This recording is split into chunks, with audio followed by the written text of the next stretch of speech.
दोस्तों, बाज या पशु पक्षियों की बात हो तो सबसे पहले हमारे जहन में मांसाहारी तथा शाकाहारी का सवाल आता है। मांसाहारी पशुओं में चीता खूंखार है तो पक्षियों में बाज के शिकार का तो कहना ही क्या। पलक झपकते ही शिकार को शिकंजे में ले लेता है, जिसकी हम कल्पना भी नहीं कर सकते। हौसला, जुनून और जज्बा अगर समझना है तो बाज के जीवन के बारे में जरूर जानना चाहिए। बाज के इस गौरवशाली जीवन को देखकर हम सोचते होंगे कि प्रकृति ने इसको शक्ति प्रदान की है, लेकिन हम ये नहीं जानते हैं कि बाज के इस जाबाजी अंदाज के पीछे उसकी कहानी क्या है। यह पक्षी अपने जीवन में कितना संघर्ष करता है, उतना कि कभी आप सोच भी नहीं सकते। तो आइए जानते हैं बाज की इस अद्भुत शक्ति के पीछे उसका त्याग और संघर्ष कितना विचित्र और अनोखा होता है, जैसे खुद के ही साथ कई समझौते करने पड़ते हैं। आइए शुरू करते हैं इस वीडियो को। बड़े बड़े शिकार तथा शिकार करने की जबरदस्त फुर्ती और चालाकी के लिए विख्यात होते हैं बाज। ये भेड़ियों के बच्चे तथा हिरणों के बच्चों तथा बंदरों और सांपों के शिकार को भोजन बनाते हैं। ये मांसाहारी पक्षी अन्य पक्षियों, समुद्री जीवों तथा अन्य छोटे मोटे जीवों को अपना भोजन बनाते हैं। ये शक्तिशाली पक्षी लगभग 6 किलो तक का वजन उठाकर आसमान में उड़ सकता है।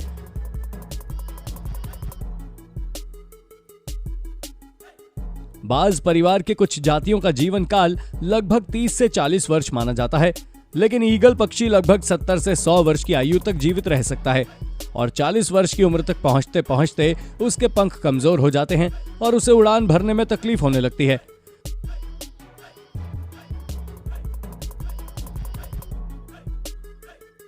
लेकिन यह पक्षी पुनर्जन्म के कठिन चक्र से गुजरकर लंबा जीवन जी सकता है, जिसकी बात आगे करेंगे। बाज पक्षी के आकाश में उड़ने की बात करें तो यह तकरीबन 1000 से 12000 फीट की ऊंचाई तक उड़ान भर सकता है। ये पक्षी वर्षों में बादलों के ऊपर उड़ने का मादा रखते हैं। प्रजनन की बात करें तो मादा बाज ज्यादा अंडे नहीं देती, वो केवल 3 या 5 अंडे देती है। मादा बाज अपने अंडों के ऊपर 36 दिन बैठकर उसे सेक देती।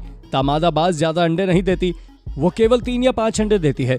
मादा बाज अपने अंडों के ऊपर 36 दिन बैठकर उसे सेक देती है। उसके बाद उसमें चूजे निकलते हैं। मां सूजों को उड़ाने का कठिन प्रशिक्षण देती है। बाज की शुरुआती खतरनाक ट्रेनिंग में माना जाता है कि यह खूंखार पक्षी अपनी मां से प्राप्त प्रशिक्षण से शिकार सीखता है तथा उड़ान भरना सीखता है। बताया जाता है कि अपरिपक्व चूजे को उसकी मां पंजे में पकड़कर ऊंचाई में ले जाकर नीचे छोड़ देती है। बड़ी ऊंचाई से जब नन्हे बाज को छोड़ा जाता है तो वो डर जाता है। बाज पक्षी एक ऐसा पक्षी है जिसका मुकाबला अब तक कोई भी नहीं कर पाया है। बाज को हम ईगल या शाहीन भी कहते हैं। जिस उम्र में बाकी परिंदों के बच्चे चिचियाना सीखते हैं, उस उम्र में एक मादा बाज अपने चूजे को पंजे में दबोचकर सबसे ऊंचा उड़ा जाती है। पक्षियों की दुनिया में ऐसी टफ और टाइट ट्रेनिंग किसी और की नहीं होती। मादा बाज अपने चूजे को लेकर लगभग 12 किलोमीटर ऊपर ले जाती है, जितने ऊपर अमूमन हवाई जहाज उड़ा करते हैं, और वो दूरी तय करने में मादा बाज 7 से 9 मिनट का समय लेती है। यहां से शुरू होती है उस नन्हे चूजे की कठिन परीक्षा।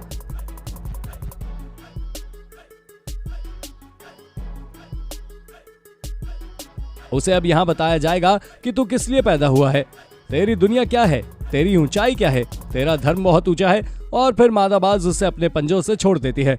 धरती की ओर ऊपर से नीचे आते वक्त लगभग 2 किलोमीटर उस चूजे को आभास ही नहीं होता कि उसके साथ क्या हो रहा है। 7 किलोमीटर के अंतराल के आने के बाद उस चूजे के पंख जो केंजाइन से जकड़े होते हैं वो खुलने लगते हैं। लगभग 9 किलोमीटर आने के बाद उनके पंख पूरे खुल जाते हैं।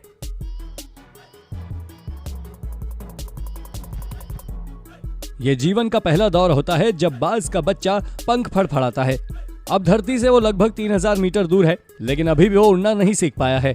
अब धरती के बिल्कुल करीब आता है जहां से वो देख सकता है अपने इलाके को।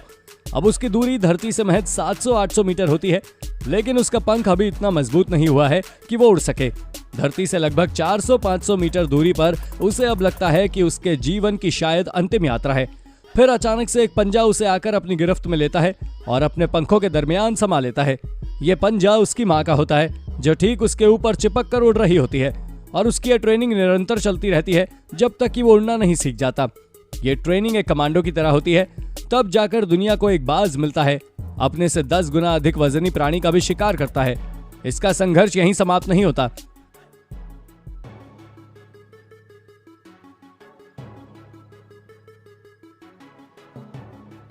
बाज पक्षियों का राजा यूं ही नहीं कहलाता। अपने शानो शौकत और स्वाभिमान के लिए वो अनंत पीड़ा सहता है। 70 साल बाज का उम्र होता है, लेकिन इसके जीवन में मोड़ तब आता है जब वो 40 साल का होता है। उम्र के इस पड़ाव में इसकी चोंच सामने से झुक जाती है और काफी लचीली भी हो जाती है, जिससे वो शिकार नहीं कर पाता। इसके पंख इतने भारी हो जाते हैं कि ये छाती से चिपक जाते हैं, जिससे उड़ने में तकलीफ होती है। इसके पैर, जिससे ये झपट्टा मारता है, उसके नाखून टेढ़े हो जाते हैं। अब इसके पास चुनाव होता है कि ये 40 साल के बाद मर जाए, क्योंकि ये उड़ नहीं सकता, शिकार नहीं कर सकता। पंख भारी हो गए, उड़ना दिक्कत, शिकार पकड़ नहीं सकता क्योंकि पैर के नाखून खराब हो गए, और पकड़ मिले चोंच से उसको वो भी खराब। अब 40 की उम्र में बाज मरने का चुनाव कर सकता है। हालांकि बाज की पुनर्स्थापना की कहानी मानव जीवन में चुनौतियों का सामना करने में और संघर्ष करके मंजिल प्राप्त करने में बहुत प्रेरणादायक है। इसलिए कहा जाता है कि बाज एक ऐसा पक्षी है जो एक ही जीवन में 2 बार जन्म लेता है, एक जब वो पैदा होता है और दूसरा जब वो वृद्धावस्था के मुकाम पर पहुंचकर ये निर्णय लेता है कि उसे जीवन जीना है या फिर अपने अंत समय की प्रतीक्षा में समय व्यतीत कर देना है या खुद को पुनर्स्थापित करना है। पर बाज ऐसा करता नहीं। उम्र के इस पड़ाव पर बाज अपने इलाके के सबसे ऊंची चोटी पर चला जाता है और अपने चोंच को पत्थर पर मार मार के लहूलुहान हो जाता है।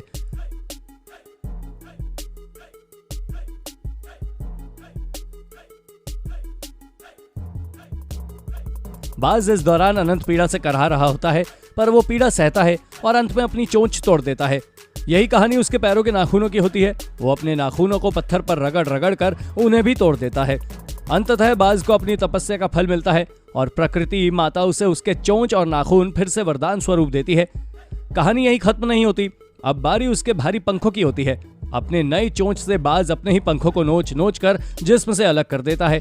पीड़ा इतनी कि कोई जीव अपने प्राण त्याग दे, पर इतनी पीड़ा ना सहे। पर बाज अपने स्वाभिमान के लिए वो सब सहता है। करीबन 6 महीने बाद उसके नए पंखों स्वरूप एक नया जीवन मिलता है और फिर वो अपनी बाकी की जिंदगी उसी शान शौकत से जीता है।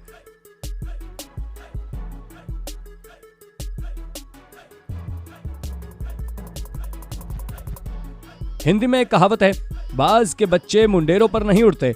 वर्तमान समय की अनंत सुख सुविधाओं की आदत व अभिभावकों के बेहिसाब लाड़ प्यार ने मिलकर आपके बच्चों को ब्रायलर मुर्गे जैसा बना दिया है, जिसके पास मजबूत टंगड़ी तो है पर चल नहीं सकता, वजनदार पंख तो है पर उड़ नहीं सकता, क्योंकि गमले के पौधे और जमीन के पौधे में बहुत फर्क होता है। वैसे बात कीजिए संघर्ष भरी कहानी एक इंसान के जीवन के संघर्ष से भी कई गुना ज्यादा कठिन होती है। अगर देखा जाए तो इस कहानी से भी हमें बहुत कुछ सीखने को मिलता है।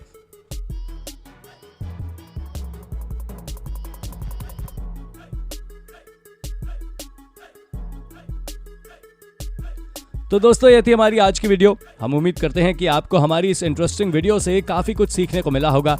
वैसे आप बाज के संघर्ष के बारे में क्या कहना चाहेंगे, हमें कमेंट करके जरूर बताइएगा, ताकि हम भी तो जानें कि आप इस स्टोरी को सुनने के बाद क्या राय रखते हैं। खैर, मिलते हैं अगली वीडियो में एक नई कंटेंट के साथ। तब तक अपना ध्यान रखिए और हमारा इंतजार कीजिएगा। Bye bye.